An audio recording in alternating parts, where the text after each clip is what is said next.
हरिप्राप्तीचे उपाय, हरीची भगवंताची प्राप्ती करण्याचा उपाय सांगतात ते. आता तो उपाय काय? आता मला इथं बसलेल्यांपैकी सांगा हो, कोणाकोणाला वाटतं भगवंताची प्राप्ती करावी, भगवंत माझ्या घरी यावा? सगळ्यांनाच वाटतं ना. पण आपण भगवंताच्या घरी जाऊ असं कुणाला वाटतं? कुणालाच वाटत नाही. मग त्या भगवंताची प्राप्ती करायची, मग त्याच्यासाठी उपाय काय? धरावे संतांचे ते पाय, संतांचे पाय धरा. मग संतांचे पाय धरल्यानंतर काय होईल? तर येणे साधती साधने, तुटी भवाची बंधने. जी भावरूपी बंधने आहेत, जे आपण संसारामध्ये जो अडकलो आहोत, जी मायाजाळ आहे, ते तुटून पडेल. पण ते कशामुळे? संतांच्या प्राप्तीमुळे. पण असं मी सांगते असं नाही, नाथराय सांगतात असं नाही. आपल्या हिंदू धर्माचा पाया वेद, ते सुद्धा साक्ष देतात, ते सुद्धा ग्वाही देतात. संताविन प्राप्ती नाही ऐसे वेद देती ग्वाही. ते वेद सुद्धा ग्वाही देतात. मग संत नक्की करतात तरी काय? संत नक्की करतात तरी काय? एका जनार्दनी संत पूर्ण करीती मनोरथ. जे काही आपलं मनोरथ आहे ते संत पूर्ण करतात. विठ्ठल विठ्ठल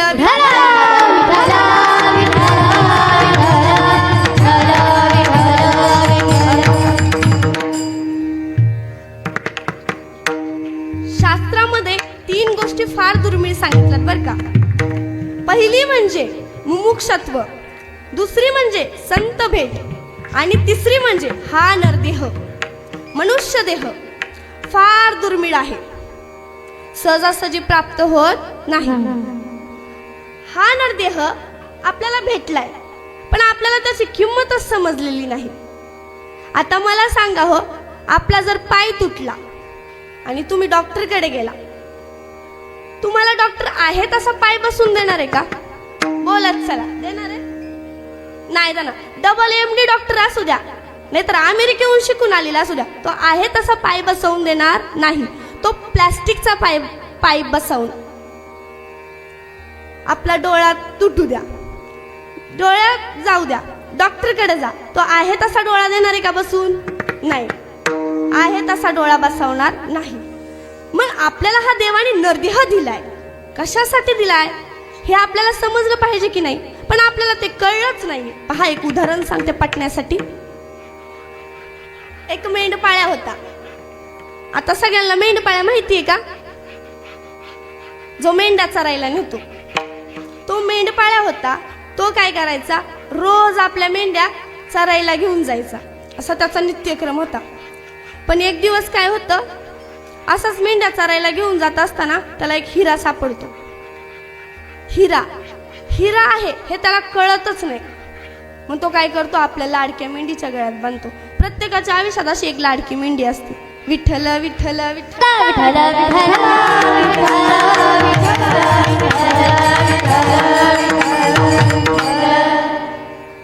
म्हणजे मला सांगायचंय काय यातून?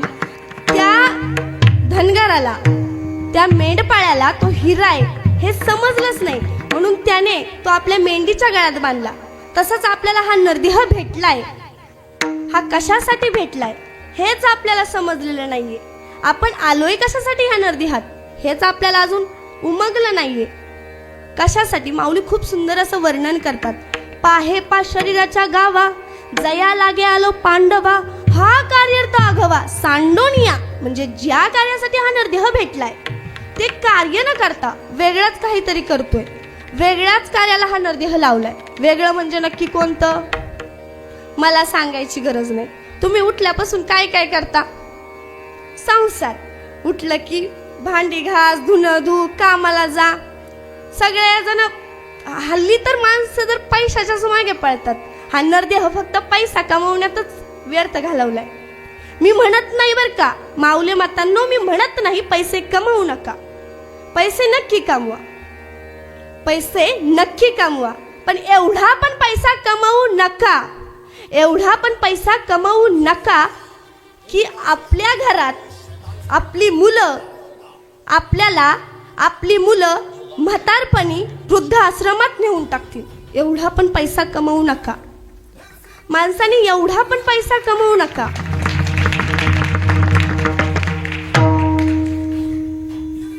माणसाने एवढा पण पैसा कमवू नका आपल्या मुलांसाठी. प्रत्येक जण आपल्या मुलांसाठी धडपड करतो ना. एवढा पण पैसा कमवून ठेवू नका की आपण आजारी पडल्याच्या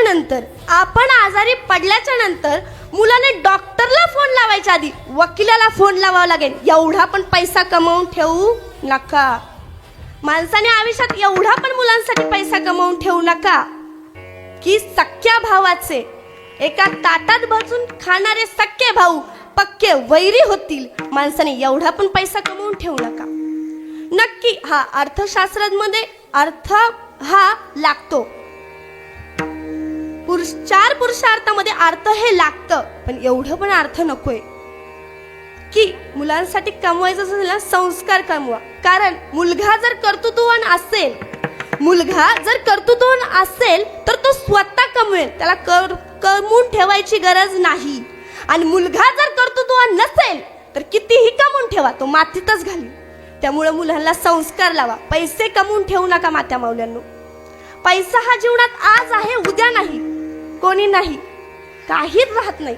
अरे आपण 4 अंगठ्या घालतो आणि गावभर हिंडतो, बंगला बांधतो, गाडी घेतो आणि कुणापुढे मिरवता तुमची ही संपत्ती?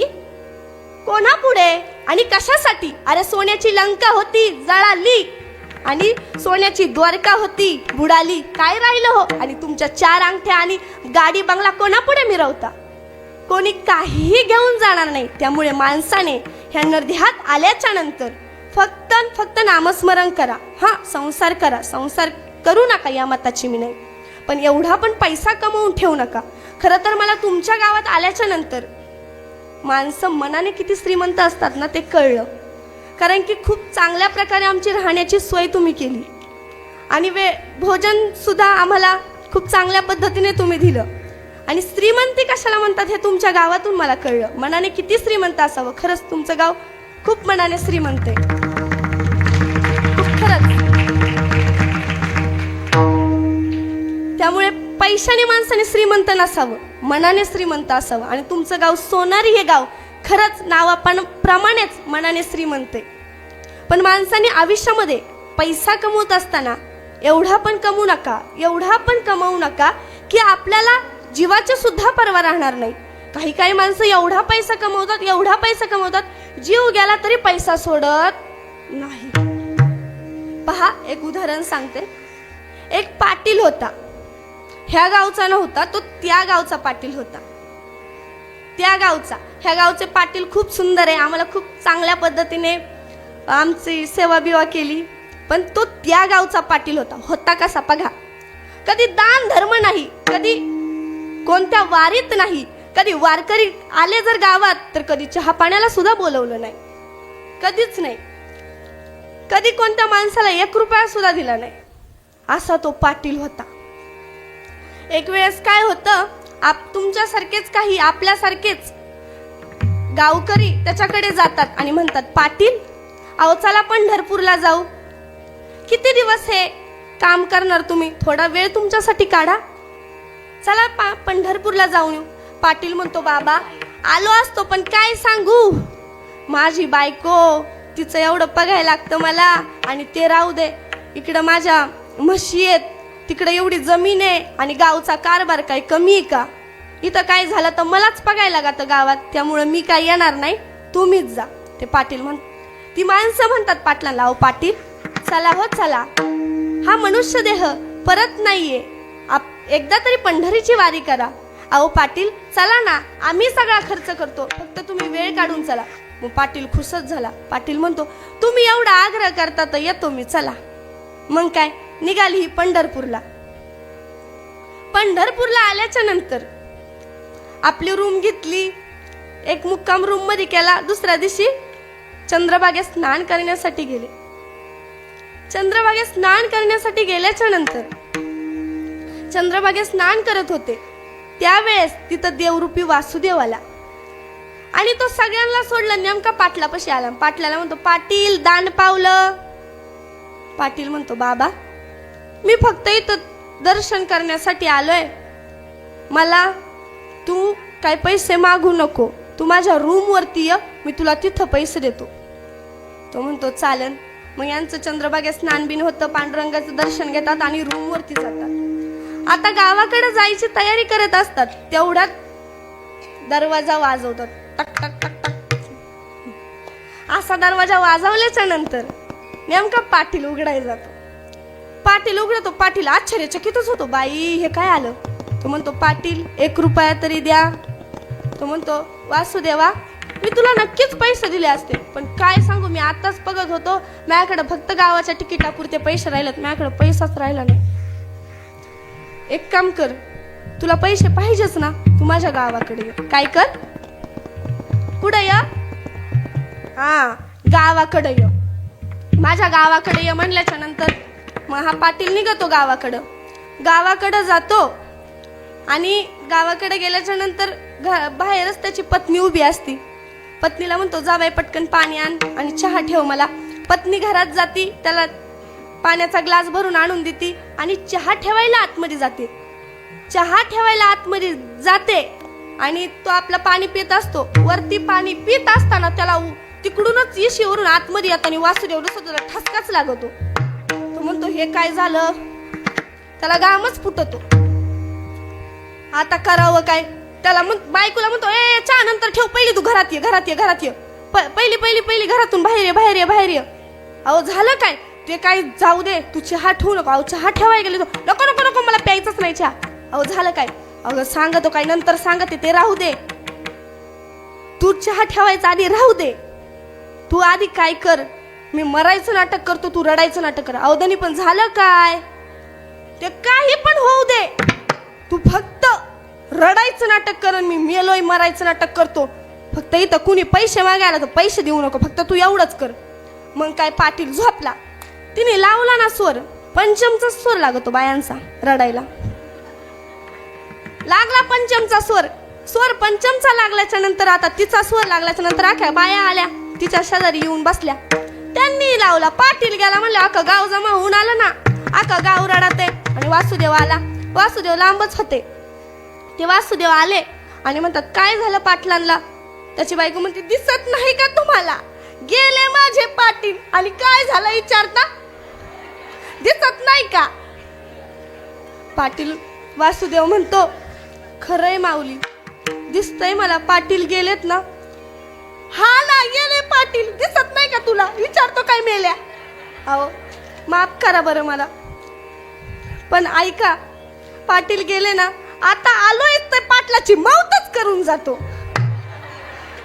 तिला घामच फुटतो, तिचा बीपी पण हाय होतो. पाटील इकडं कोमातच चालला असतो. आता मौत करून जायची म्हणल्याच्या नंतर करावा काय याने. अरे मग याला खुर्चीवर बसवण्यात येतं आणि तिकडं उकळीचं पाणी लावण्यात येतं. गरम पाण्याने पाटलाला आंघोळ घातली जाते. तरी पण पाटील काय उठायचं नाव घेत नाही. परत पाटलाची तिरडी सजवली जाती, तरी पण पाटील उठायचं नाव घेत काय नाही. त्याला पांढरे वस्त्र चढवले जातात, तरी पण पाटील उठायचं नाव घेत. पाटलाला तिरडीवरती ठेवलं जातं, तरी पण पाटील उठत. तिरडी उठून स्मशान भूमीकडे नेली जाते, तरी पण पाटील उठत. पाटलाला स्मशान भूमीत त्या स्मशानावरती ठेवलं जातं, तरी पण पाटील उठत. पाटलाच्या अवताभोवतानी रॉकेल टाकलं जातं, तरी पण पाटील उठत. अग्नी डाग पेटवण्यात येतो, तरी पण पाटील उठत. तरी पण पाटील उठत नाही. अग्नी डाग द्यायची वेळ येते, अग्नी डाग लावणार, तेवढ्यात देवरूपी वासुदेवाला दया येतील. तो म्हणतो, पाटील 1 रुपया फेकला. तो म्हणतो, हा बघ पाठ्या उठला. पहा, एवढा असावा का माणसाने पैशासाठी. विठ्ठला विठ्ठला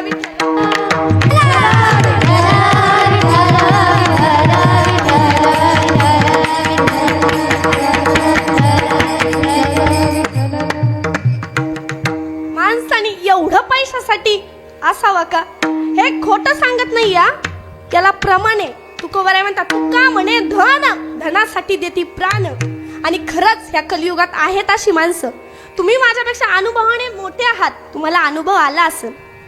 खरंच आपल्याला हा नरदेह याच्यासाठी भेटलाय का हो? सांगा ना मला, याच्यासाठी भेटलाय का? विठ्ठल विठ्ठल विठ्ठल विठ्ठल हसू नका.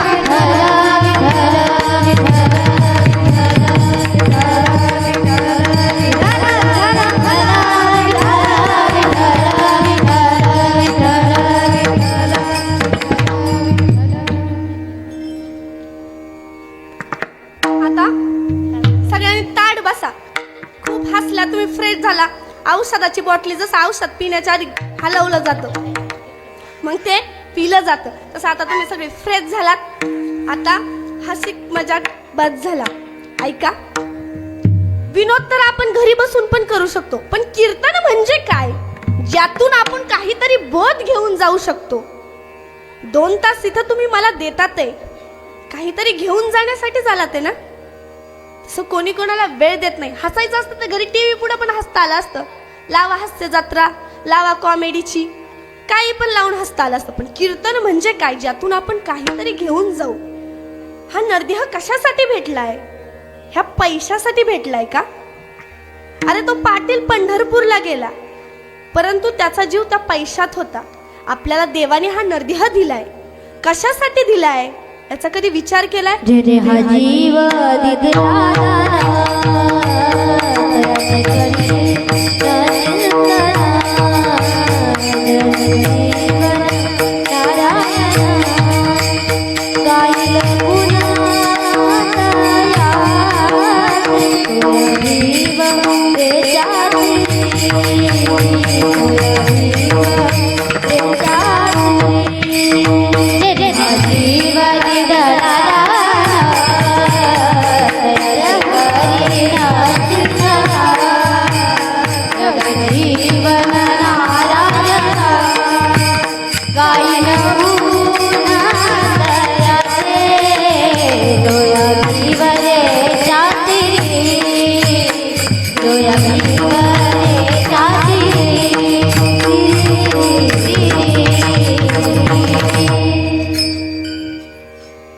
देवाने हा देह दिलाय, तो त्याच्या प्राप्तीसाठी दिलाय, त्याचं भजन गुणगान गाण्यासाठी दिलाय.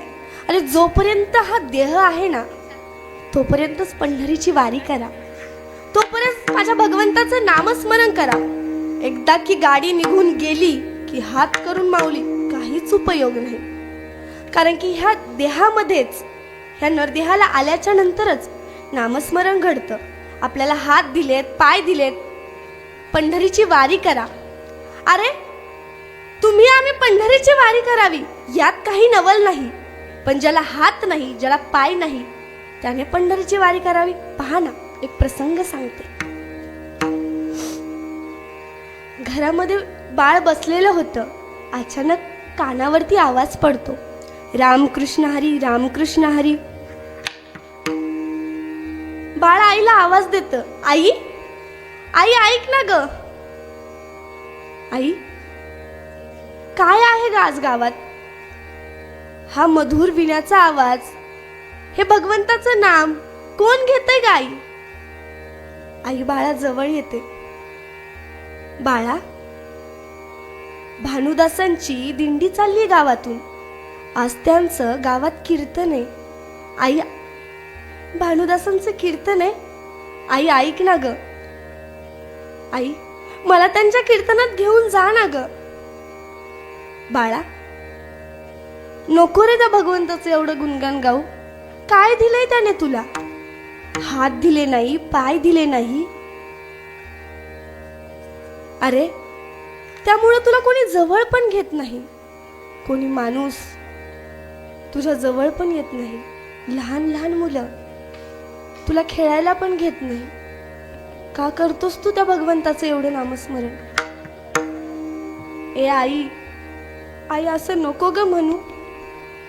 आई तूच तर म्हणतेस, ह्या जगात ज्याचं कोणी नाही त्याचा भगवंत आहे. जगी ज्याचं कोणी नाही त्यास माझा पांडुरंग आहे. आई असं नको ग म्हणू. आईच्या डोळ्यात पाणी येतं. आई लेकराला पोटाशी लावते आणि आपल्या हात उचलून घेते आणि धर्ममंडपात आणून सोडते. भानुदासांचं कीर्तन चालू असतं. भानुदासांचं कीर्तन चालू असतं आणि माईलक दोघंही कीर्तनात बसतात. भानुदासांचं कीर्तन संपल्याच्या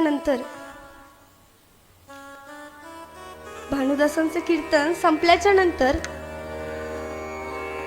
बाळ भानुदासांचं दर्शन घेतं आणि दर्शन घेऊन पुन्हा आईकडे येतं.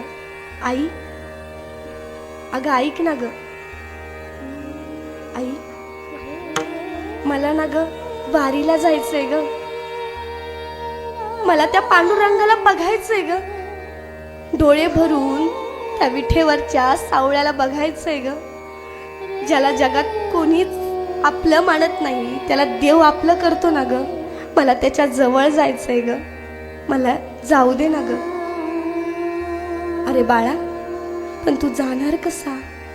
तुला हात नाही, तुला पाय नाही, तुला खाऊ पिऊ सुद्धा मी घालते रे, तुला नाव सुद्धा मी घालते रे, तुझी प्रत्येक गोष्ट मला करावी लागते, तिथं दिंडी कोण करणार रे? आई, आई आहे ना ग तो भगवंत, तो करून घेईल आणि कोणातरी वारी करायला येईल माझी दया, तो विचारेन मला जेवलास का, मग मी जेवण गाई. आई जाऊ दे ग मला, आई मला बघू दे ग माझ्या भगवंताला. आईचं अंतकरण भरून येतं. आई म्हणते, जा बाळा, मी नाही अडवू शकत तुला. बाळ कुर्मदासांकडे येतो. कुर्मदास भानुदासांकडे येतो आणि भानुदासांकडे आल्याच्या नंतर कुर्मदास भानुदासांना म्हणतो, महाराज मला वारीला यायचंय, मला तुमच्या बरोबर पंढरपूरला यायचंय. अरे बाळा, तू येणार कसा? तुला हात नाही, तुला पाय नाही, तू चालणार कसा? येऊ द्या हो मला फार इच्छा आहे, माझ्या पांडुरंगाला मला डोळं भरून पाहायचंय, या जगाच्या बापाला मला डोळ्यांनी पाहायचंय, घेऊन जाऊ मला. त्याचं ते ऐकल्याच्या नंतर महाराज म्हणतात, आजची आपली झोपण्याची व्यवस्था इथेच आहे, उद्या पाठे पाठे निघायचंय, आज झोप इथं, उद्या निघू पाठे पाठे. सगळे वारकरी झोपी जातात, भानुदासही झोपी जातात, पण कुर्मा जागाच असतो. आपल्यामुळे त्यांना त्रास होईल म्हणून कुर्मदास त्याच रात्री पंढरीच्या वाटेला लागतात. अंग फरफटत फरफटत फरफटत हे गाव ते गाव प्रत्येक गाव करत असतात. अरे विचार करा ना, हात नाहीये, पाय नाहीये, तरी सुद्धा हे शरीर घसरत रस्त्याने घेऊन चाललंय. माऊली काटा टोचला ना तरी 4 दिवस हात धरून बसतो आपण. साधा हात कापला तरी लवकर पाण्यात बुडवत नाही. पण काय म्हणत असन त्याचं ते शरीर, फरफटत फरफटत चाललंय. गावावर प्रत्येक गावाच्या वेशीवरती गेलं की कोणता हा प्राणी आहे जो आपलं शरीर फरफटत चाललाय म्हणून लोकांनी यावं आणि त्याच्या भोवती घोळका घालावा. समाज गोळा होताना पाहावं त्याने आणि जमिनीवरती डोकं टेकवावं. जमिनीवरती डोकं टेकून म्हणावं, माऊली आमच्या गुरुजींची दिंडी येते मागून, तेवढी निहारीची व्यवस्था करा, तेवढी त्यांची जेवणाची व्यवस्था करा, असं म्हणावं. आणि पुन्हा अंग फरफटत फरफटत फरफटत रस्त्याला लागावं. भानुदासांनाही समजत नाही कोण माझा असा शिष्य आहे जो माझा प्रत्येक गावात माझी निहारीची व्यवस्था करून ठेवतोय. असंच फरफटत फरफटत वहुळ या गावामध्ये देह अनावर होतो. रक्त भंबाळांग होत. शरीरात काहीच उरत नाही. राहतात ती फक्त हाडं. सगळ्या अंगात रक्त भंबाळ झालेलं असतं आणि डोक्यावरती पडून बसलेले असतात. कोणी जवळ येत नसतं. मागून भानुदासांची दिंडी येते. भानुदास, काय पडलंय हा प्रकार, काय पडलंय हे रस्त्यावरती म्हणून जवळ जातात. खाली बसतात. पाहतात तर कुर्मा. अरे, सरळ करतात त्याला. पाहतात तर शरीरात सगळं रक्त भंबाळ अंग झालं होतं. शरीरात काहीच उरलं नव्हतं. अरे कुर्मा, कुर्मदास, अरे कुर्मा, अरे काय रे केलं तू हे? अरे सांगितलं असतं कोणा वारकऱ्याला तुला उचलून घ्यायला. म्हणलो असतो की घे उचलून. अरे काय राहिलंय रे तुझ्या शरीरात? बाळा, का केलं रे असं? माफ करा मला, आलो मी, पण ऐका ना, तुम्हीच जा आता पंढरपूरला, मी नाही येऊ शकत. अरे असं नको रे म्हणू. एकच मुक्काम राहिलाय रे पंढरपूरला जायला. आता इथपर्यंत आला, त्या मालकाला पग रे, त्या जगाच्या मालकाला पग एकदा डोळे भरून. असं नको करू. माफ करा आता, मी नाही येऊ शकत. तुम्हीच देवाकडे जा आणि देवाला माझा एवढा निरोप सांगा. एवढा करा उपकार,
एवढा करा उपकार, देवा सांगा नमस्कार.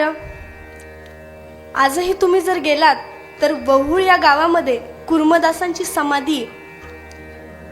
आणि असं म्हणतात की कुर्मदासाला साक्षात विटेवरचा पांडुरंग तिथं भेटायला आला होता. देव भेटायला येतो आणि देवाची प्राप्ती सुद्धा होते, पण कधी? जेव्हा आपण संतांच्या संगतीत राहू.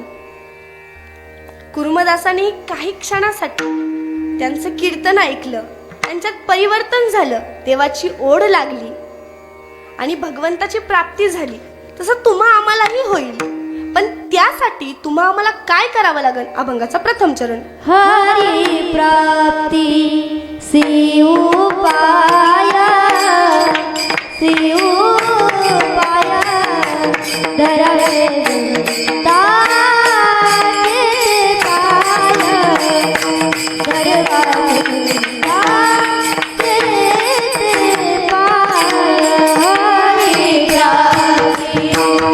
Yeah.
हरिप्राप्तीसी उपाय धरावे संतांचे ते पाय.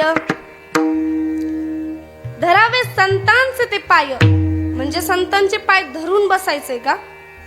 भगवंताची प्राप्ती करण्यासाठी त्या संतांचे पाय धरून बसायचे का? का लोटांगण घ्यायचंय त्यांच्या पायापुढे? पाय धरायचं म्हणजे नक्की काय करायचं पहा. पटवून देण्यासाठी एक उदाहरण सांगते.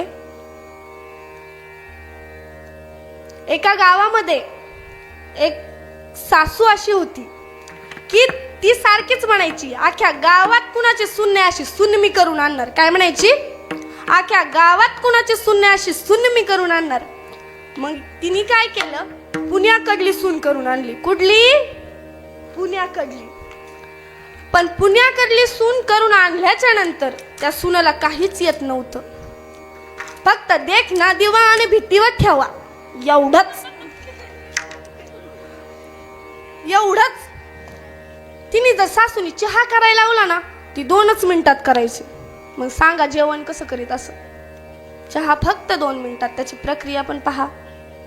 गॅसवरती ठेवणार, त्याच्यात साखर, साखरात पाणी, पाण्यात चहापत्ती आणि दूध. उकळू नाही देणार, तसंच पटकन आणून देणार.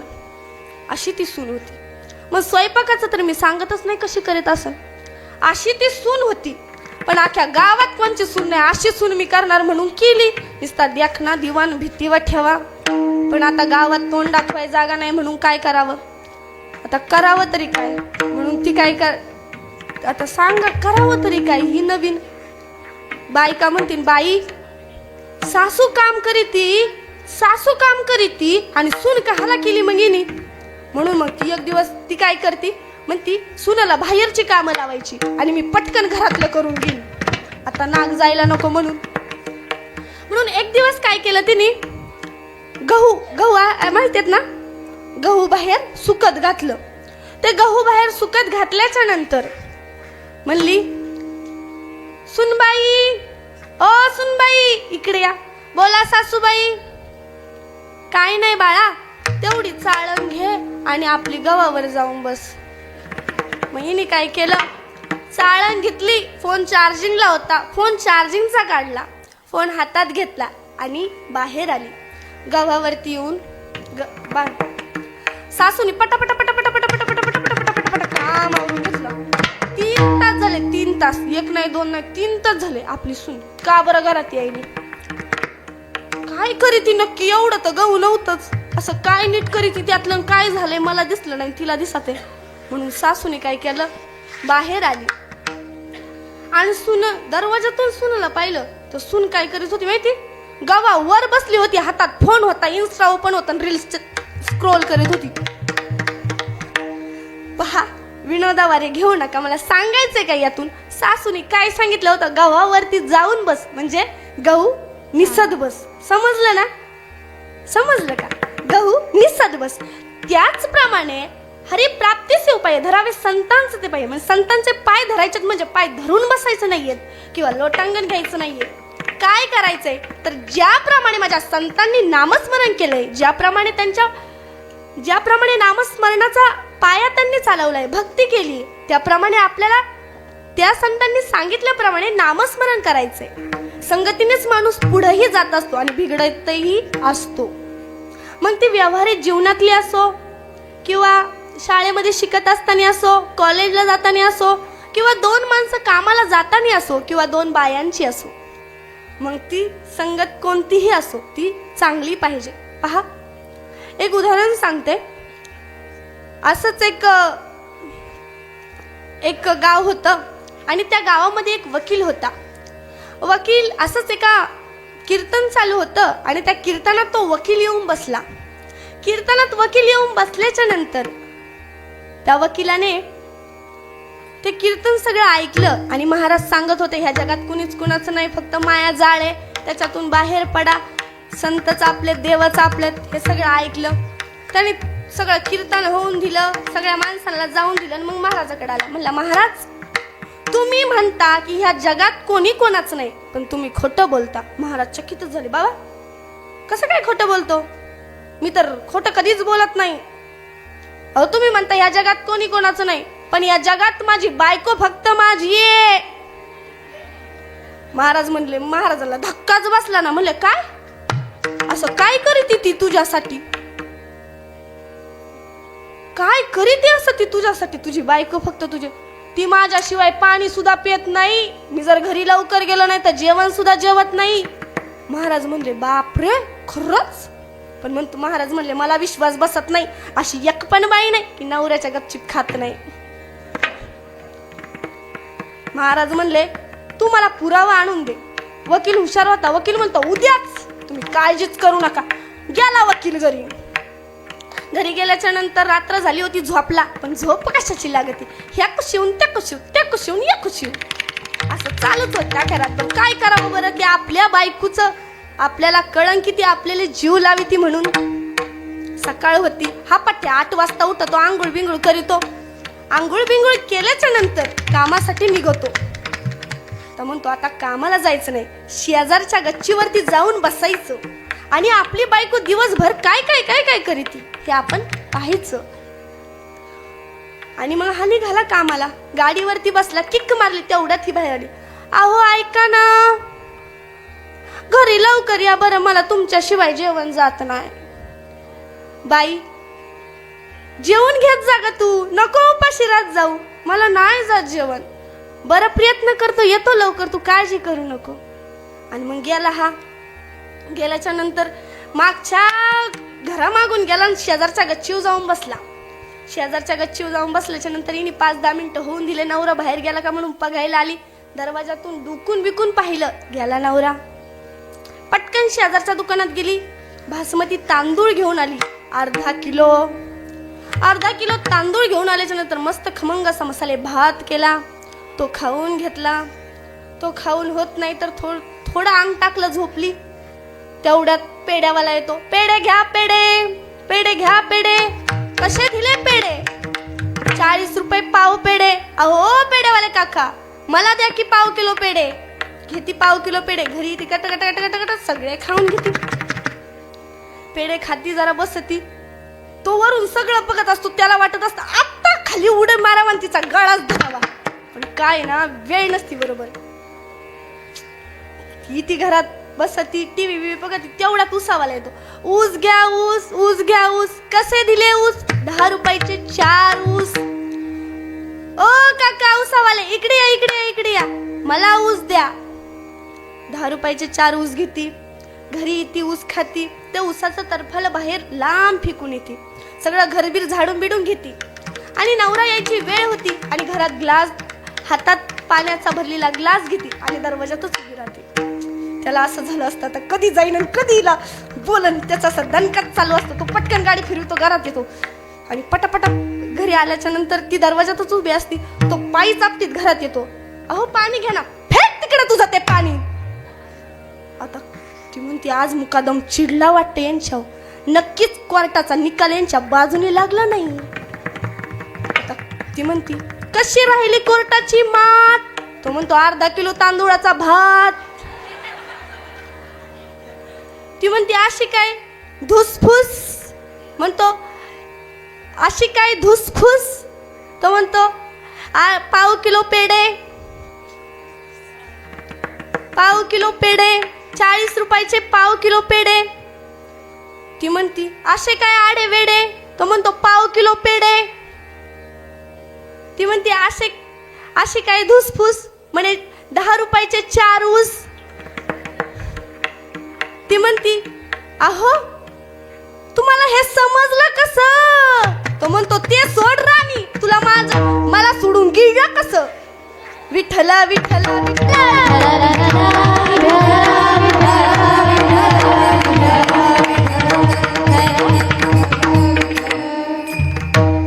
जे मला सांगायचंय का यातून, तर ह्या जगामध्ये ना कोणीच कोणाचं नाहीये. ह्या जगामध्ये फक्त संसार करत असताना सुद्धा आपण किती थकलो, भागलो, शिनलो. हे संसारात खूप चिंता आहे. त्यामुळे ह्या संसारातून कितीही आपण थकलो तरी हे संतच आहे जे आपल्याला निश्चित अशा सुखापर्यंत नेऊन पोचवतात. भागलिया मज वाहतील कडिये, त्यांची येणे जोडे सर्व सुख. संतच आहे जे आपल्याला सुखापर्यंत नेऊन पोचवतात.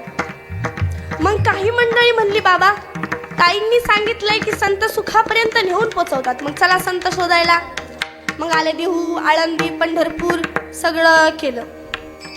पण मला सांगा हो, संत काय रस्त्यावरती पडलेत का यांना भेट द्यायला? कोटी जन्माची पुण्य सामुग्री जरी गाठी असेल आयती, जे जोडी माझ्या संतांच्या संगती, संत संगे भक्ती उल्हासे. संतांची संगत होणं एवढं सोपं नाहीये, कारण की बहु अवघड आहे संत भेटी. संतांची भेट होणं खूप अवघड आहे. ह्या जगात संतांची भेट होणं खूप अवघड आहे. मग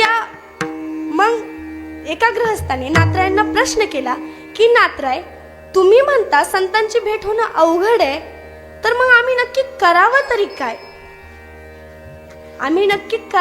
काय? तेव्हा नाथराय म्हणले, बाबा तू काय कर, आहे त्या ठिकाणी बस आणि नामस्मरण कर.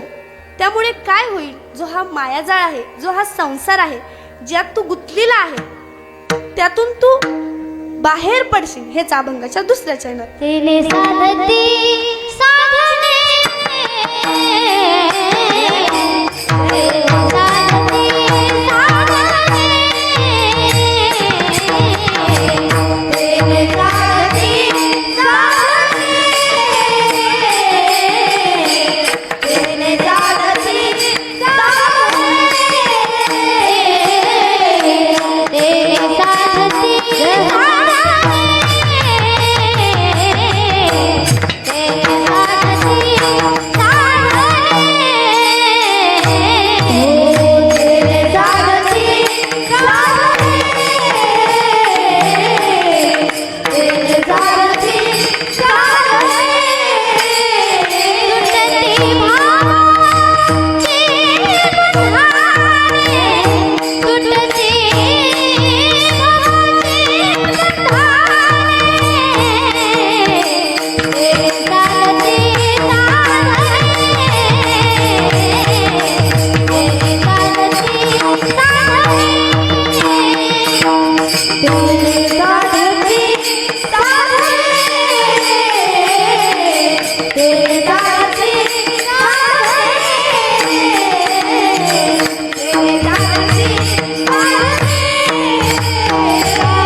साधती साधने, तुटती भवाची बंधने. जी भावरूपी बंधने आहेत ती तुटून पडतील. पण ती कशामुळे? तर संतांच्या भेटीमुळे. पण पुन्हा तो एक गृहस्थ नाथरायांकडे आला. म्हणला, नाथराय, अहो तुम्ही म्हणता संतांची भेट होणं अवघड आहे, मग एक काम करा, तुम्ही आम्हाला संत सोडून दुसरा एखादा पर्याय सांगा, कारण की संतांची भेट होणं खूप अवघड आहे ना. मग त्यासाठी आम्हाला दुसरा एखादा पर्याय सांगा. पहा, एक गृहस्थ होता, म्हणजे एक माणूस होता. तो काय करायचा, रोज एका झाडाखाली बसून निरीक्षण करायचा. काय निरीक्षण करायचा? की उडत उडत उडत उडत पक्षी येतात ते आणि फळं तोडतात ते आणि खाऊन निघून जातात ते. असं रोज त्याचा नित्यक्रम होता. तो म्हणायचा की किती छान आहेत हे पक्षी, जे उडत उडत येतात ते आणि हे पक्षी खातात ते, फळं खातात ते, झाडावरची फळं खातात ते आणि निघून जातात ते. मी पण असाच उडत उडत उडत उडत गेलो आणि ती फळं जर खाल्ली तर किती भारी होईल. मग तो विचार करतो की आपण पण उडत उडत जायचं आणि झाडावरची फळं ही तोडून खायची. मग तो काय करतो, 2 सुप घेतो. सुप माहिती आहेत ना, तांदूळ निसायला असतात ते. ती 2 सुप घेतो आणि आपल्या दोन्ही हाताला बांधतो. हाताला बांधल्याच्या नंतर टेरेसवरती जातो आणि टेरेसवरती जाऊन उडायला पाहतो. खरंच तो उडला असन का? पडला खाली. मग तो खाली पडल्याच्या नंतर काही माणसं त्याच्या जवळ येतात आणि म्हणतात, बाबा तू हे काय करत होता, जीव द्यायला आला होता का काय? तर तो म्हणतो, नाही, मला उडत उडत झाडावरची फळं खायची होती. तो म्हणतो, तू मूर्ख आहेस का? तू थोडा विचार केला नाहीस का? खरंय हा, माणसाला विचार कसला करावा हेच कळत नाही. काही काही माणसं कशाचा विचार करतात, कशाचा पण. पहा, एक माणूस होता, तो रोज आपल्या वट्ट्यावरती बसायचा. इशीपाशी एक वट्टा होता आणि रोज त्या इशीवरच्या वट्ट्यावरती बसायचा आणि विचार करायचा. काय विचार करायचा? रोज एक म्हैस जायची, त्या म्हशीकडे बघायचा. ती खूप सुंदर होती. तिचे छान छान से वाकडे वाकडे केस होते. रोज फॅरंग लवली लावत होती, ती काजळ लावित होती, ती लिपस्टिक लावित होती. माऊली, मी म्हशीचं वर्णन करते. विठ्ठला विठ्ठला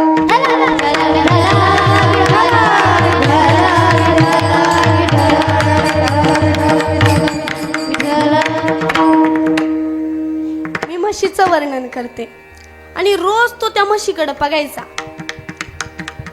रोज त्याचा नित्यक्रम होता. पण आणि त्या म्हशीकडे बघून काय विचार करायचा माहिती? काय करीत असन बरं? तिचे गोलगोल शिंग, तिचे गोलगोल शिंग, जर मी माझं गोलगोल डोकं त्या गोलगोल शिंगात घातल्यावर काय होईल? आणि एक दिवस करतो ना तसंच, ते गोलगोल डोकं त्या गोलगोल म्हशीच्या शिंगात घालतो. मग ती म्हैस काय कमी नव्हती बर का, त्या का गावभर हिंडविती त्याला आणि गावाच्या इशी बाहेर नेऊन फेकीती. विठ्ठला विठ्ठला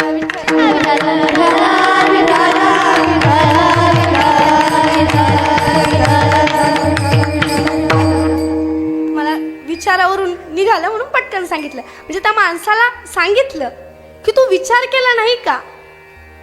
तू ह्या झाडावरती चढण्याच्या आधी, ह्या पंख लावून फळं खाण्याच्या आधी थोडा पण विचार केला नाही का? तेव्हा तो म्हणला, बाबा, मला त्या पक्ष्यांकडे बघून फळं खाऊ वाटत होती. मग तो माणूस त्याला म्हणला, तुला निश्चित अशी फळं खाता आली असती, पण कसं? ज्ञानोबाराय सुद्धा खूप सुंदर असं ओवीद्वारे वर्णन करतात. हळूहळू ढाळे केतू लेणे एक वेळे, मार्गाची बळे निश्चित ठाके. कसं? ह्या फांदीवरून त्या फांदीवर, त्या फांदीवरून ह्या फांदीवर, असं निश्चित असं हळूहळू तुला त्या फळांपर्यंत पोचता आलं असतं. पण कसं? झाडावरती चढून. पहा, याच्याही पुढे जाऊन सांगते. मला सांगा हो, कांद्याचं बी कशात असतं? कांद्याचं बी, कांदा माहिती आहेत ना? त्याचं बी कुठं असतं? कांद्यात असतं ना. मग आणा 3-4 किलो कांदे आपण इथं सुलीत बसू कीर्तन झाल्यावर निघान का? नाही. त्याच्यासाठी काही प्रक्रिया आहे. पहिला कांदा लावावा लागतो, मग त्याला एक पात येते.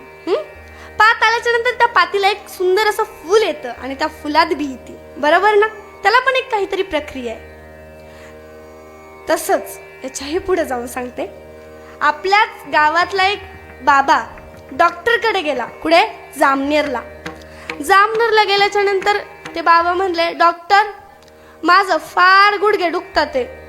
बघा बरं, मला एक असा इलाज सांगा की त्याने माझा गुडघाच राहिला पाहिजे. तर डॉक्टर म्हणले, डॉक्टरने त्याचा बाबांचा गुडघा चेक केला. चेक केल्याच्या नंतर म्हणले की ऑपरेशन करावं लागेल, म्हणजे नीटच होईल. तर बाबा म्हणले, डॉक्टर, फार हो, मला ऑपरेशनची भीती वाटते. इंजेक्शन गोळ्या बिळ्यांनी बघाना बरं होत असेल तर. मला ऑपरेशन नको बाबा, मी अख्ख्या आयुष्यात कधी ऑपरेशन केलं नाही. मी आपला गावकरी माणूस आहे, मला काही ऑपरेशन जमणार नाही. डॉक्टर म्हणले, नाही, याच्यासाठी ऑपरेशनच करावं लागेल, याच्यासाठी दुसरा पर्याय नाही. तसंच भगवंताच्या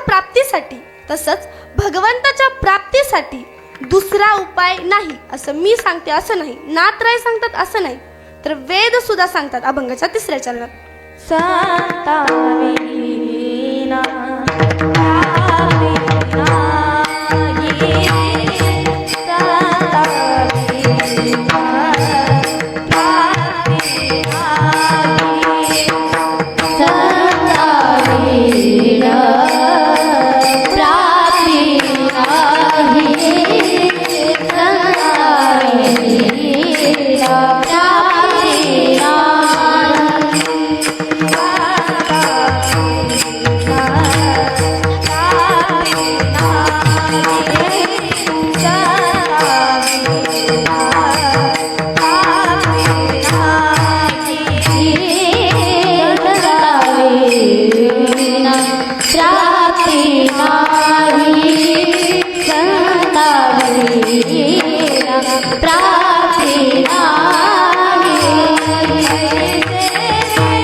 संताविना प्राप्ती नाही, ऐसे वेद देती ग्वाही.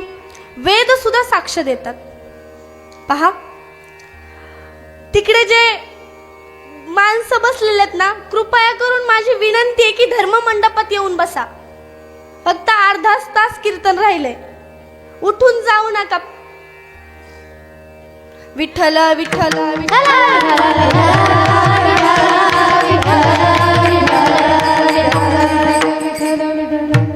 हो, संतच आहेत की जे आपल्याला भगवंताची प्राप्ती करून देतात.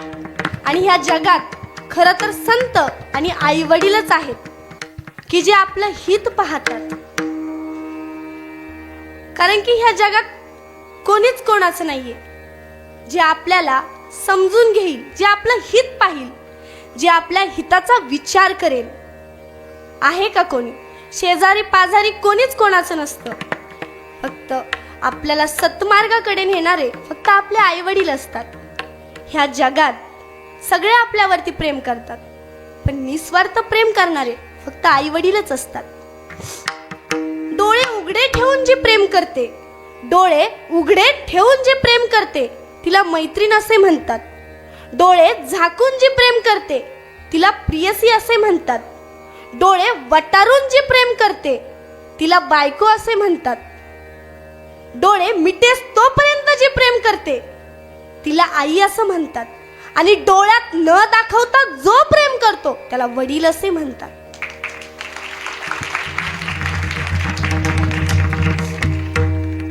खरंच वडील, आमचे दादा म्हणतात की बाप होणं खूप अवघड आहे, पण वडील होणं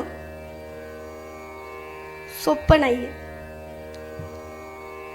खरं तर ह्या जगामध्ये बापच असतो की जो आपल्याला न दाखवता प्रेम करतो.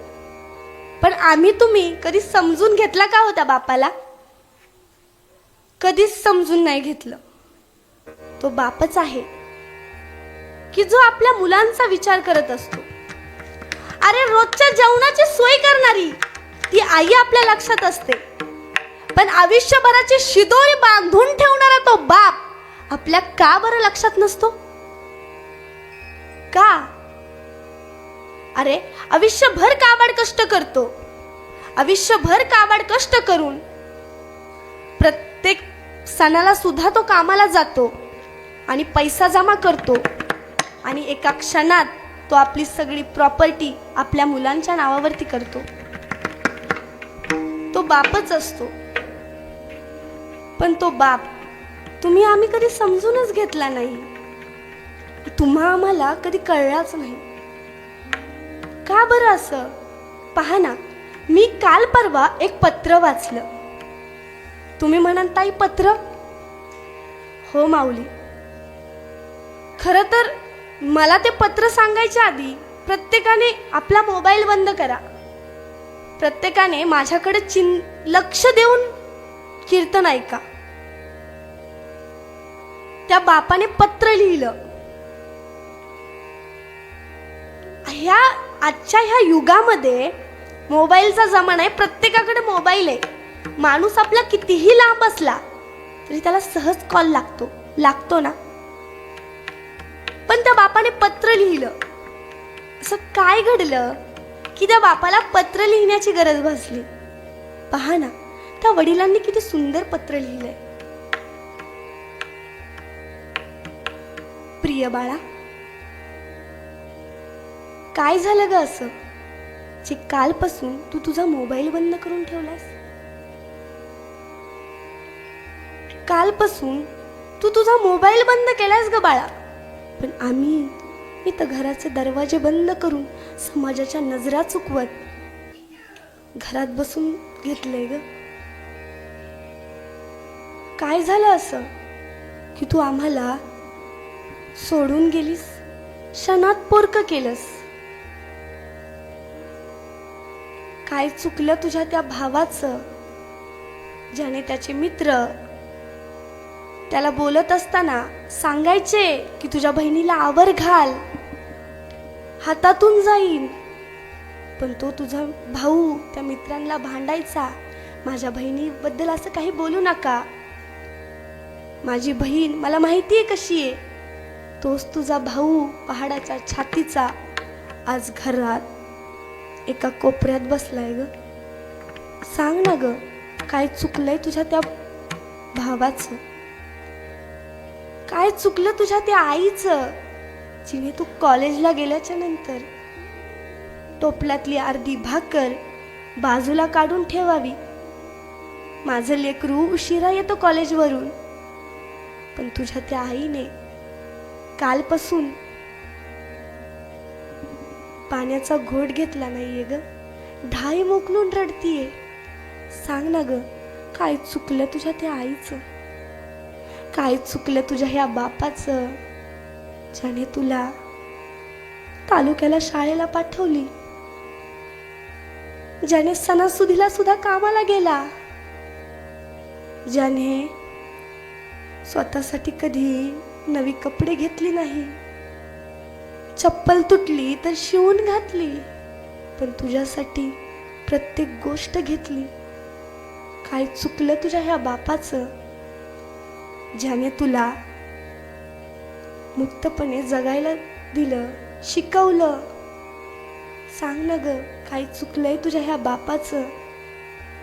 अगं बाळा, तू नुसता तुझा फोनच बंद केलाय ग, पण आम्ही समाजाच्या नजरा चुकवत आमचं जगणं बंद केलंय. पाहुण्यारावळ्यांचे फोन येतात, ते मोबाईल बंद करून ठेवलाय. काय करावं सांग ना ग, कसं जगावं आता? तुझ्या त्या आईने 9 महिने 9 दिवस तुला उदरात वाढवली, तळहाताच्या फोडाप्रमाणे तुला तिने वागवली. 18 वर्ष तुझ्यावरती माय मोकलून प्रेम केलं ग, आणि 3 महिन्याच्या प्रेमासाठी तू वेडी पिशी होऊन आज घर सोडून निघून गेलीस. सांग ना ग, काय चुकलं तुझ्या त्या आईचं, काय चुकलं तुझ्या ह्या बापाचं? तू म्हणत असशील सोने, तो तुझा जीव आहे, तो तुझी जान आहे, पण बाळा, तुला 18 वर्षात नाही समजलं हा बाप तुझ्यासाठी कोणत्या क्षणी जीव द्यायला तयार आहे? सांग ना ग बाळा, का नाही समजलं? अगं, ह्या बापाचं अंतकरण आज कोणाच पुढे मांडू शकत नाही ग, म्हणून तुलाच पत्र लिहिलंय. अगं, बाहेर जावं तर समाज नावं ठेवतोय. तू झाल्याच्या नंतर ज्या समाजाला मी पेढे वाटले होते, तीच लोक आज माझ्या तोंडात शेण घालतात ग. सांग ना ग, काय चुकलं तुझ्या ह्या बापाचं?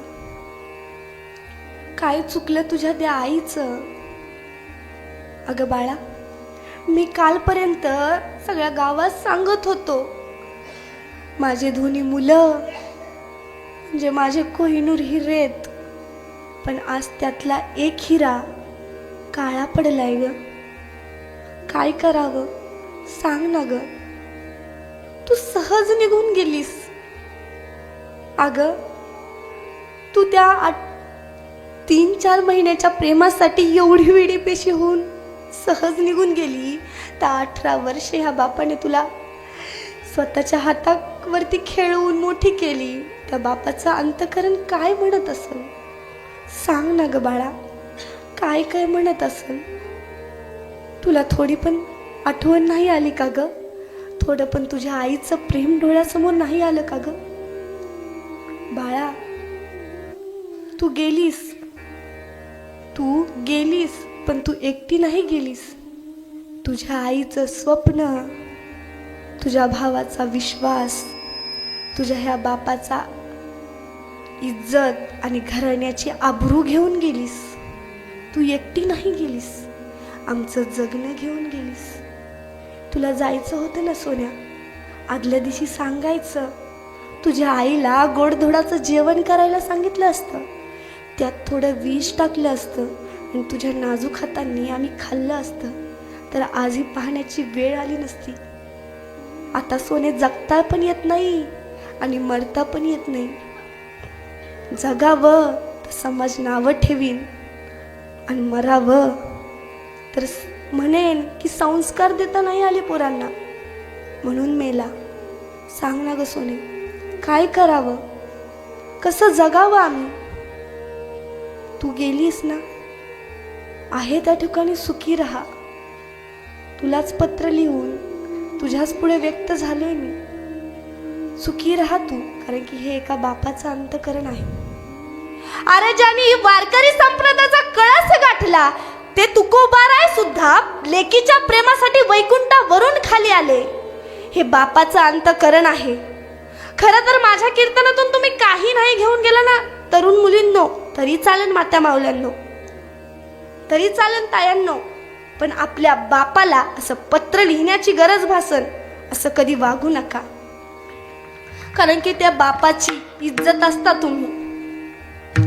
अरे बाप पार गरीब असू द्या, 1 रुपया खिशात नसू द्या, काहीच गरज नाही, काही नाही. त्याची संपत्ती खरी ही त्याची पोरं आहेत. जर लाख रुपये खिशात असू द्या आणि पोराचा जर दारूचा वास येऊ द्या तोंडाचा, उपयोग नाही त्या लाखाला कोटीला, उपयोग नाही तुमच्या त्या संपत्तीला. त्यामुळं मुलांवरती संस्कार लावा, ती खरी काळाची गरज आहे. आपली मुलं घडवा, कारण की ह्या समाजामध्ये जगत असताना आपली मुलंच आपली असतात आणि मुलांनो आपले आई वडीलच आपले असतात. खरं तर जगत असताना आई वडील सोडून कोणीच कोणाचं नसतं, कोणीच कोणाचं नसतं. कारण ह्या जगामध्ये सगळा मायेचा बाजार आहे. सगळे स्वार्थी आहेत, सगळे स्वार्थासाठी जगत आहेत. फक्त ते आई वडीलच आपले असतात. अरे देव सुद्धा करू शकत नाही असे काही उपकार आईने आपल्यावरती केलेत. तो पांडुरंग परमात्मा सुद्धा करू शकत नाही असे काही उपकार आईने आपल्यावरती केलेत. विठ्ठल विठ्ठल विठ्ठल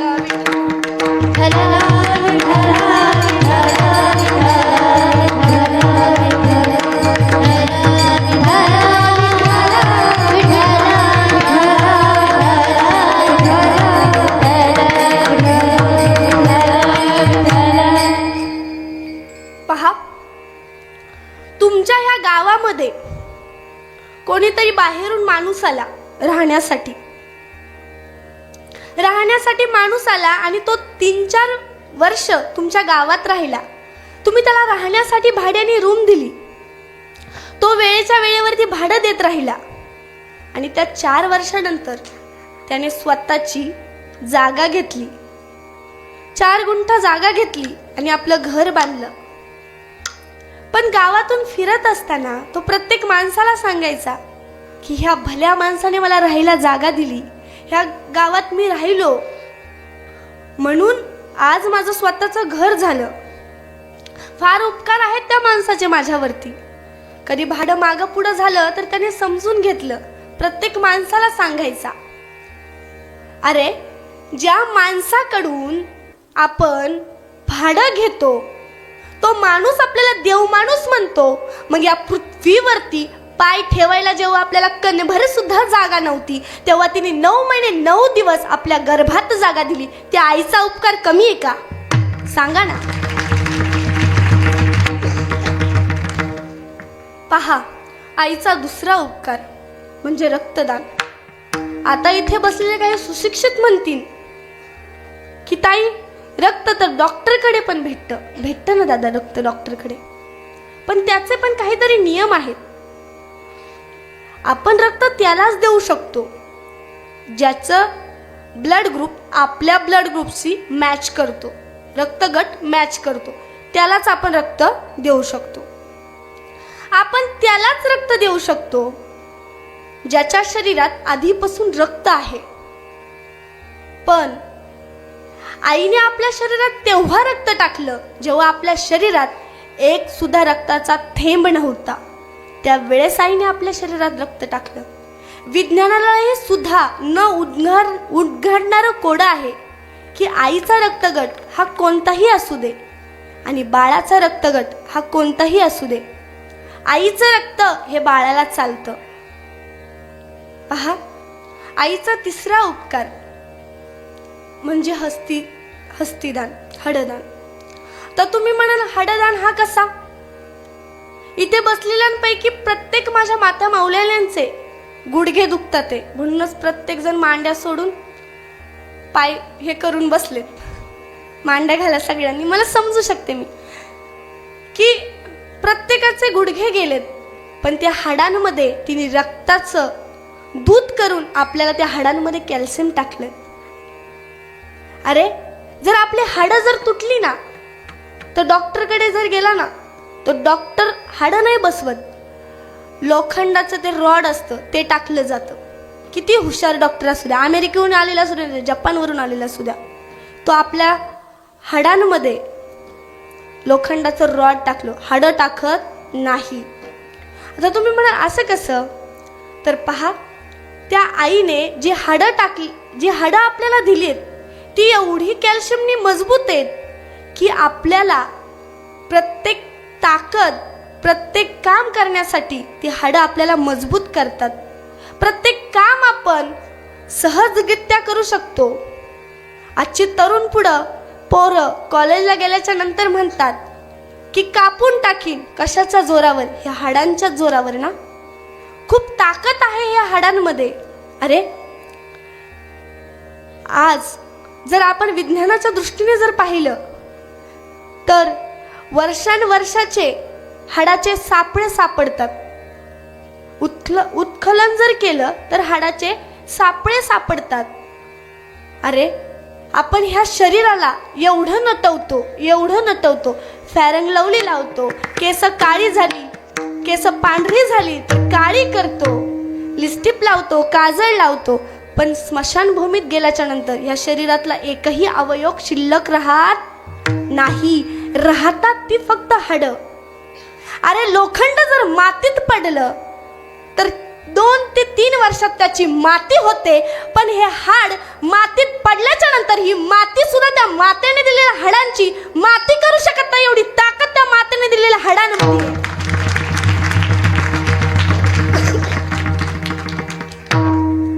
आईचा तिसरा उपकार म्हणजे प्राणदान.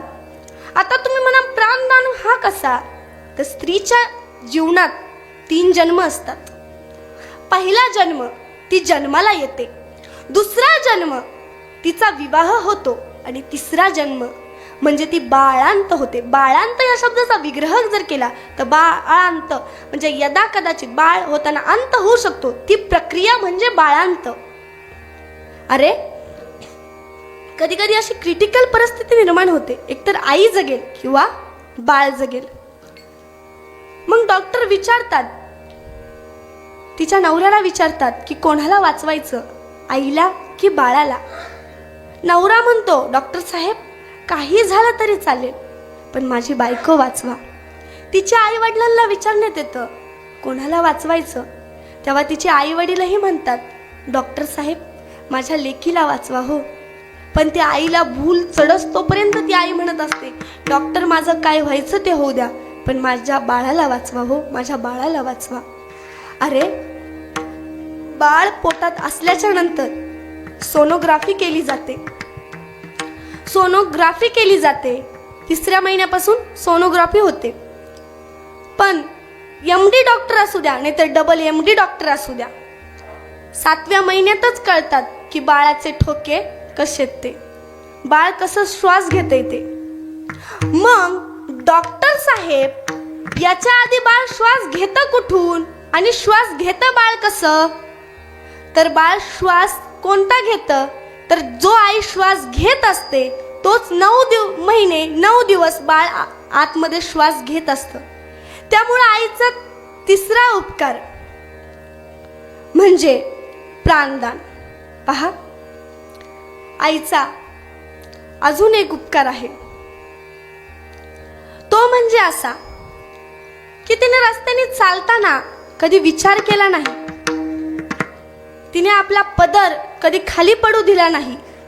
पाहुणे रावळे आले तर आपला डोक्यावरचा पदर कधी बाजूला सरकू दिला नाही. कधी रस्त्याने चालली तर वरमान करून चालली नाही. पण आपल्या बाळाला भूक लागली ना, कुठं बसली, काय करती, कोणत्या अवस्थेत आहे, आजूबाजूला कोण आहे, कोणत्या ठिकाणावर बसली, हे काहीच पाहत नाही. आहे त्या ठिकाणी आपल्या बाळाला स्तनपान करते. एवढा उपकार आई आपल्यावरती करते आणि आपण त्या आईचे उपकार सहज विसरतो. ह्या जगात ना कोणीच कोणावरती उपकार करू शकत नाही, तेवढे आई वडील आपल्यावरती उपकार करतात. परंतु हा समाज, हा कलियुग इतका विचित्र आला माऊली, की मी आजपर्यंत पाहिलं होतं की घराच्या वाटण्या होतात, दागिन्यांच्या वाटण्या होतात, जमिनीच्या वाटण्या होतात. पण हा जमाना इतका विचित्र आला की त्याने आई वडिलांच्या वाटण्या करून घेतल्या हो. थोरल्याकडे बाप तर धाकल्याकडे आई. का? अरे ती आई वडिलांनी 4-4, 5-5 मुलं सांभाळली आणि ती 3-4, 5-5 मुलं 2 आई वडील सांभाळू शकत नाही. त्यांनी कधी मुलांमध्ये भेदभाव केला नाही आणि त्या मुलांनी आई वडील वाटून घ्यावेत. सत्य परिस्थिती आहे माऊली. का असं घडतंय? का आता आम्ही आमच्या संस्कारात कुठेतरी कमी पडतोय. आमचे संस्कार आम्ही कुठेतरी त्यांना देण्यासाठी कमी पडतोय, त्यामुळे हे असं घडतंय. त्यामुळे मुलांना संस्कार द्या. पहा, सगळ्यांनी हात वर घ्या, वेळ झालेली आहे. सगळ्यांनी घ्या, सगळ्यांनी.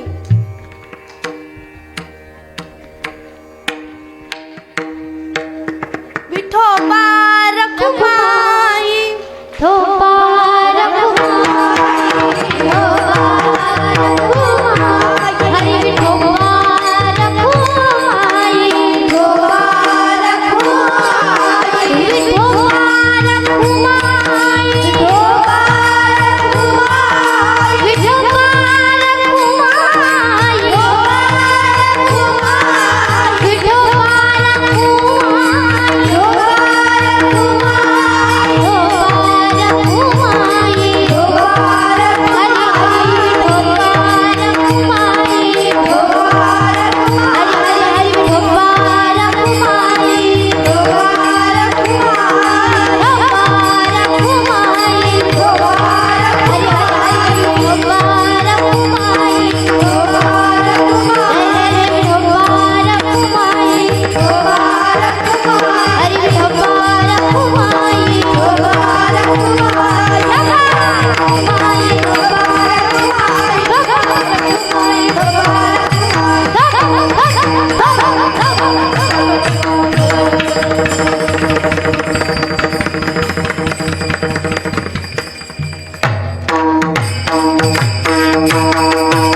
प्रामाणिक आहात. का माहिती? कारण की मी म्हणलं होते हात वर घ्या, तुम्ही हात वर घेतले. मी म्हणलेच नाही खाली घ्या. खूप प्रामाणिक आहात तुम्ही. विठ्ठल विठ्ठल विठ्ठल.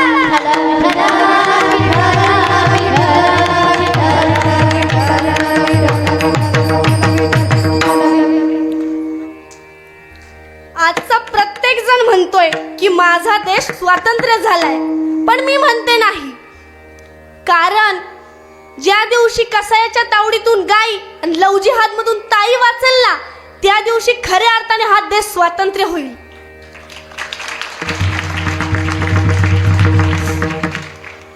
अरे आज इथे प्रत्येक जण बसलेला शेतकरी आहे. प्रत्येक जण शेतकरी आहे. प्रत्येकाला शेतामध्ये राबण्यासाठी बैल हा पाहिजे, बळीराजा हा पाहिजेच. आज तरुणांमध्ये बैलगाड्याचा नाद पण लागलेला दिसतोय. पण गायीचं संरक्षण करायला नकोय कोणाला. गायी कोणाला पाळायला नकोय. अरे जर गायीच जर नाही राहिली तर तुम्ही बैल आणणार कुठून? आपला देश हा कृषी प्रधान देश आहे. जर बैलच जर नाही राहिली, जर बळीराजाच नाही राहिला तर बैल आणणार कुठून? गायीच जर नाही राहिली तर बैल आणणार कुठून? कधी विचार केलाय? अरे अजून पण कत्तलखान्यांची कामं ही नव्याने चालू आहेत. कत्तलखाने नव्याने उभे राहतात आहे आणि त्याच्यामध्ये आपल्या गायीला हे कापलं जातंय. अरे आपल्या हिंदू धर्मातल्या पवित्र मानली जाते ती गायी, तिला कापलं जातंय आणि आपण हिंदू सगळे पाहत बसतोय. सुभाषितकार खूप सुंदर असं सुभाषित म्हणतात, गाओ विश्वच मात्र गाय ही अवघ्या विश्वाची माता आहे, ती आपली दुसरी आई आहे आणि आज तीच गाई संकटात आहे. खरं तर मला इथे बसलेल्यांपैकी सांगा हो, तुम्ही एकाच वेळी 33 कोटी देवांना नैवेद्य दाखवू शकता का?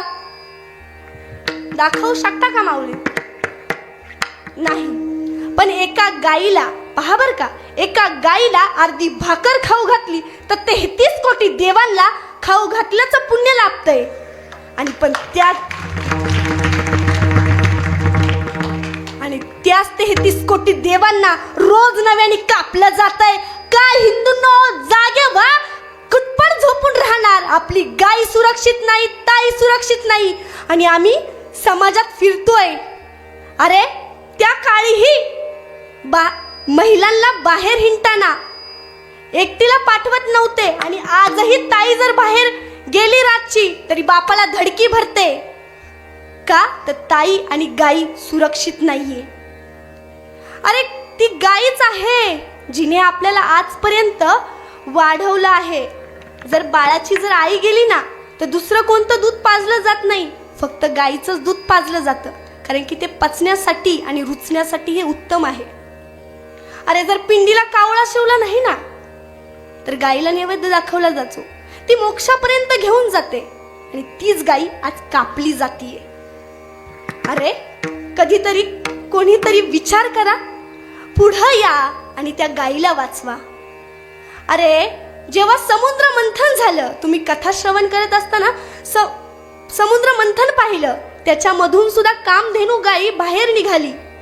गाई फार पवित्र आहे रे, गाई ही खूप पवित्र है.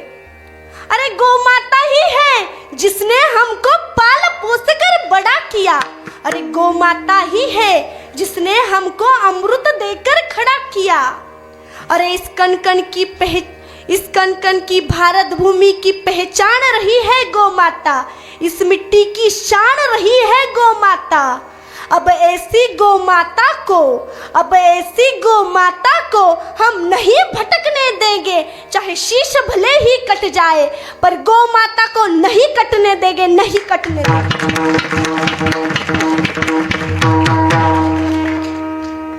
खरं तर गाईला हे वाचवलं पाहिजे आणि आपणच आहोत की ज्या गाईला वाचवू शकतो. कारण की गाई जर नाही वाचली ना तर आपला हिंदू धर्म हा संकटात येईल, कारण की गाय ही फार पवित्र आहे. त्यामुळे प्रत्येकाने आपल्या घरात एक तरी गावरान गाय पाळली पाहिजे. तुम्ही देवाला नैवेद्य दाखवताना त्याऐवजी शिळी भाकर द्या हो त्या गायला. अरे लोक कुत्री पाळतात आणि त्यांना खाऊ घालतात, ती कुत्री चावल्याशिवाय राहणार नाही. पण ह्या गायीला अर्धी भाकर घाला, ती आशीर्वाद दिल्याशिवाय राहणार नाही. तुम्ही जर कुत्र्यांना पाळलं ना तर लोक तुम्हाला कुत्र पालक म्हणून ओळखतील आणि जर तुम्ही गायीला पाळलं तर गोपालक म्हणून ओळखतील. आता हातात तुमच्या आहे, तुमची ओळख तुम्ही कशी ठेवायची ते. म्हणून गायीचं संरक्षण करा. गाय ही आपली आई आहे, आपल्या आई समान आहे. आपल्या हिंदू धर्मात गायीला फार पवित्र मानलं जातं आणि त्या पवित्र अशा गायीला आज कत्तलखान्यात कापलं जातंय. रोज नवीन प्रकरणं दिसतात डोळ्यासमोर, तरी आम्ही हिंदू आज शांत बसून राहिलोय. खरं तर आज ह्या कीर्तनामधून तुम्ही जे काही माझं चुकलं असेल ते माझं मला द्या, ते माझं मला माझ्यापाशी राहू द्या आणि जे काही बरोबर असेल ते माझ्या गुरुने दिलेलं मला ज्ञान आहे ते तुम्ही सोबत घेऊन जा.